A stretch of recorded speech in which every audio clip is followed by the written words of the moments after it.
Perang Rusia vs Ukraina terus memanas, kedua negara pun mengumumkan jumlah korban tewas, terluka, hingga kerusakan atas invasi Rusia ke Ukraina, sementara klaim korban tewas dari kedua kubu dilaporkan sudah lebih dari 3.000 orang. Tentara Ukraina secara rutin mengeluarkan pembaruan tentang kerusakan ditimbulkan pasukan Rusia, yang terus menekan kota-kota utama, terutama di selatan negara. Kendati BBC tidak dapat memverifikasi informasi itu, tetapi pembaruan terbaru dari Staf Umum Angkatan Bersenjata Ukraina mengatakan sekitar 9.000 personel Rusia telah tewas atau terluka. Dari informasi itu juga disebutkan pasukan Ukraina telah menghancurkan 217 tank, 90 sistem artileri, 31 helikopter, dan 30 pesawat atau pesawat lain. Sementara, lebih dari 350 warga sipil Ukraina telah tewas, dan lebih dari 2.000 orang terluka.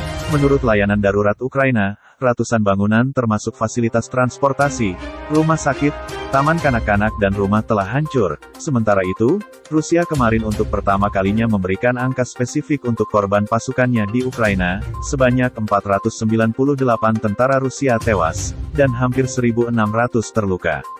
Disebutkan, tentara Rusia telah membunuh 2.870 tentara Ukraina dan para pembelanya. Adapun, pasukan Rusia telah merebut kota Kherson di Ukraina. Hal itu dikonfirmasi pejabat setempat, yang mengatakan bahwa Kherson adalah pusat kota besar pertama yang jatuh sejak Moskow menginvasi Ukraina. Penjajah Rusia ada di semua bagian kota dan sangat berbahaya, kata Gennady Lahuta, kepala pemerintahan regional, menulis di layanan pesan Telegram, Rabu, 2/3 malam, kota pelabuhan strategis berpenduduk 290.000 orang di dekat Laut Hitam dikepung ketika pasukan Rusia terus maju dengan serangan mereka di pusat-pusat kota lainnya. Pelabuhan utama Ukraina lainnya, Berdyansk, telah direbut oleh pasukan Rusia, sementara Mariupol telah menangkis serangan dengan bermartabat, menurut wali kota-kota itu, Vadim Boychenko. Meski demikian, kota itu dilaporkan dikepung oleh pasukan Rusia. Kami bahkan tidak bisa membawa yang terluka dari jalanan, dari apartemen, karena penembakan tidak berhenti, kata wali kota Mariupol. Pasukan Rusia juga telah membombardir kota terbesar kedua di Ukraina, Kharkiv, yang memicu perbandingan dengan pembantaian warga sipil di Sarajevo pada 1990-an. Pasukan terjun payung Rusia dilaporkan telah mendarat di kota itu. Kharkiv sempat mendapat serangan bom selama beberapa hari, menewaskan dan melukai puluhan warga sipil. 4 orang lagi tewas pada Rabu, kata pihak berwenang setempat, seraya menambahkan kota itu masih di bawah kendali Ukraina. Pasukan Rusia juga telah membombardir kota terbesar kedua di Ukraina, Kharkiv, yang memicu perbandingan dengan pembantaian warga sipil di Sarajevo pada 1990-an. Pasukan terjun payung Rusia dilaporkan telah mendarat di kota itu. Kharkiv sempat mendapat serangan bom selama beberapa hari, menewaskan dan melukai puluhan warga sipil. 4 orang lagi tewas pada Rabu, kata pihak berwenang setempat, seraya menambahkan kota itu masih di bawah kendali Ukraina. Kemajuan yang dicapai pasukan Rusia diperlambat oleh perlawanan keras dari Ukraina. Pasukan Rusia berhasil dipukul mundur dari area sekitar ibu kota Kiev, dan Moskow pun mengalihkan fokus untuk menguasai wilayah timur Ukraina, termasuk Donbas. Beberapa pertempuran paling sengit berpusat di kota Severodonetsk, di mana tentara Ukraina melawan upaya pengambilalihan sepenuhnya oleh Rusia. Severodonetsk merupakan kota pabrik kecil di Ukraina bagian timur, yang harus bisa direbut jika Rusia ingin mencapai tujuannya menguasai seluruh wilayah provinsi Luhansk yang masuk wilayah Donbas, Ukraina bagian timur.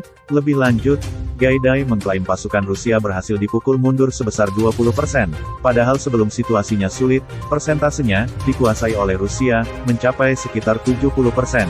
Sekarang kami sudah memukul mundur mereka sekitar 20%. Ucap Gaidai dalam pernyataan via televisi nasional Ukraina pada Jumat 3/6 waktu setempat. Rusia menuduh angkatan bersenjata Ukraina menembaki lingkungan perumahan di kota Slaviansk pada tanggal 30 Juni untuk menyalahkan tentara Rusia karena membunuh warga sipil. Hal itu diungkapkan Jenderal Mikhail Mizintsev, Kepala Pusat Manajemen Pertahanan Nasional Rusia, Sabtu, tanggal 2 Juli tahun 2022, di Slaviansk, Republik Rakyat Donetsk (DPR), untuk menyalahkan pemusnahan penduduk sipil di Ukraina pada Rusia. Angkatan bersenjata Ukraina melakukan penembakan artileri terhadap daerah pemukiman dari pabrik-pabrik pakan Slaviansk di Jalan Literaturnaya, pada tanggal 30 Juni tahun 2022, kata Mizintsev. Seperti dikutip dari TASS, seorang wanita tewas dan sekitar 10 orang terluka. Lanjut Mizintsev, yang mengepalai Markas Besar Koordinasi Gabungan Rusia untuk Tanggap Kemanusiaan di Ukraina. Staf Umum Angkatan Bersenjata Ukraina melaporkan bahwa antara tanggal 24 Februari dan tanggal 15 Juli Rusia telah kehilangan sekitar 38.000 personel, 1.672 tank, 3.866 kendaraan tempur lapis baja, 842 unit artileri, 247 sistem peluncuran roket ganda, 109 sistem pertahanan udara, 220 pesawat tempur, 188 helikopter, 681 drone, 155 rudal jelajah, 15 kapal perang, 2.731 kendaraan bermotor dan tanker bahan bakar, dan 67 unit peralatan khusus. Kedua negara pun mengumumkan jumlah korban tewas, terluka, hingga kerusakan atas invasi Rusia ke Ukraina, sementara klaim korban tewas dari kedua kubu dilaporkan sudah lebih dari 3.000 orang.